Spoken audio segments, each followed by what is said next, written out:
നമസ്കാരം. പ്രവാസി മലയാളിയിലേക്ക് സ്വാഗതം.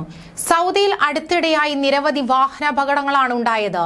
ഇതിന്റെ നടുക്കത്തിലാണ് പ്രവാസികൾ. കാരണം മലയാളികൾ ഉൾപ്പെടെ നിരവധി പേരാണ് അടുത്തിടെ ഉണ്ടായ വാഹനാപകടത്തിൽ മരണപ്പെട്ടത്.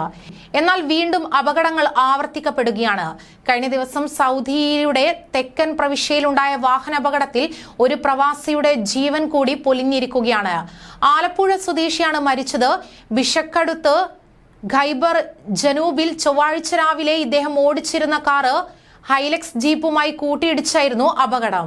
ചേർത്തല കുറ്റിയത്തോട് തറയിൽ കൊച്ചു മുഹമ്മദിന്റെയും സഹറത്തിന്റെയും മകൻ 56 വയസ്സുള്ള അബ്ദുൽ സലാമാണ് മരിച്ചത്.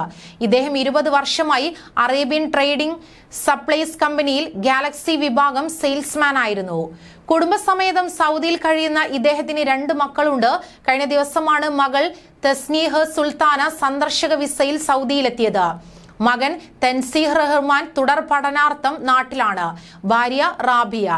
ജിസാനിലുള്ള സഹോദരൻ അബ്ദുൽ ലത്തീഫ് അപകട വിവരമറിഞ്ഞ് ഖമീസിയിലേക്ക് പുറപ്പെട്ടിട്ടുണ്ട്. ഖമീസ് മുഷൈത്ത് മദനി ആശുപത്രി മോർച്ചറിയിൽ സൂക്ഷിച്ചിരിക്കുന്ന മൃതദേഹം തുടർ നടപടികൾക്ക് ശേഷം നാട്ടിലേക്ക് കൊണ്ടുപോകുമെന്ന് ബന്ധുക്കൾ അറിയിച്ചു. അതേസമയം ഉംറ തീർത്ഥാടനത്തിനായി സൗദി അറേബ്യയിലെ യാംബുവിൽ നിന്ന് പുറപ്പെട്ട വാഹനം അപകടത്തിൽപ്പെട്ട് തീവ്രപരിചരണ വിഭാഗത്തിൽ ചികിത്സയിലായിരുന്ന മലപ്പുറം സ്വദേശി മരിച്ചു. തിരൂർ ഒഴിയൂർ പാറക്കുഴിയിൽ പേവുംഘാട്ടിൽ വീട്ടിലെ മുഹമ്മദ് ഇസ്മായിലാണ് ചൊവ്വാഴ്ച ഉച്ചയോടെ മരിച്ചത്. ഈ മാസം 6-ന് 4 സുഹൃത്തുക്കളോടൊപ്പം യാംബുവിൽ നിന്ന് ഉംറ തീർത്ഥാടനത്തിന് പോയ വാഹനം മക്കയ്ക്ക് സമീപം ഗുലൈസിൽ വൈകിട്ട് 6-ഓടെ അപകടത്തിൽപ്പെടുകയായിരുന്നു. ഉംറ തീർത്ഥാടകർ സഞ്ചരിച്ച വാടക കാറിന് പിറകെ പാകിസ്ഥാൻ സ്വദേശി ഓടിച്ച ട്രക്ക് വന്നിടിക്കുകയായിരുന്നു. യാംബു റോയൽ കമ്മീഷനിലെ വിവിധ സ്ഥാപനങ്ങളിൽ ജോലി ചെയ്യുന്നവരാണ് അപകടത്തിൽപ്പെട്ടത്. തലയ്ക്കും മറ്റും ഗുരുതരമായി പരിക്കേറ്റ ഇസ്മായിലിനെ ജിദ്ദ അബ്ഹൂറിലെ കിങ് അബ്ദുള്ള ആശുപത്രിയിലേക്ക് മാറ്റിയിരുന്നു. അവിടെ തീവ്രപരിചരണ വിഭാഗത്തിൽ പ്രവേശിപ്പിച്ച ചികിത്സയ്ക്കിടെയാണ് മരണം സംഭവിച്ചത്.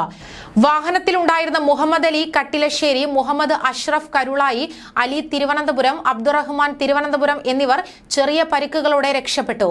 1.5 പതിറ്റാണ്ടായി പ്രവാസിയായിരുന്ന ഇസ്മായിൽ യാംബു റോയൽ കമ്മീഷൻ ആശുപത്രിയിലെ കോൺട്രാക്ടിംഗ് കമ്പനിയിലെ ക്ലീനിംഗ് വിഭാഗത്തിൽ ജീവനക്കാരനായിരുന്നു. പിതാവ് പേവുംകാട്ടിൽ മുഹമ്മദ്, മാതാവ് ഫാത്തിമ, ഭാര്യ റൈഹാനത്ത്, മക്കൾ അനസ്, റിയ, റീഹ. കൂടുതൽ പ്രവാസി വാർത്തകൾക്കായി ഈ ചാനൽ സബ്സ്ക്രൈബ് ചെയ്യുക.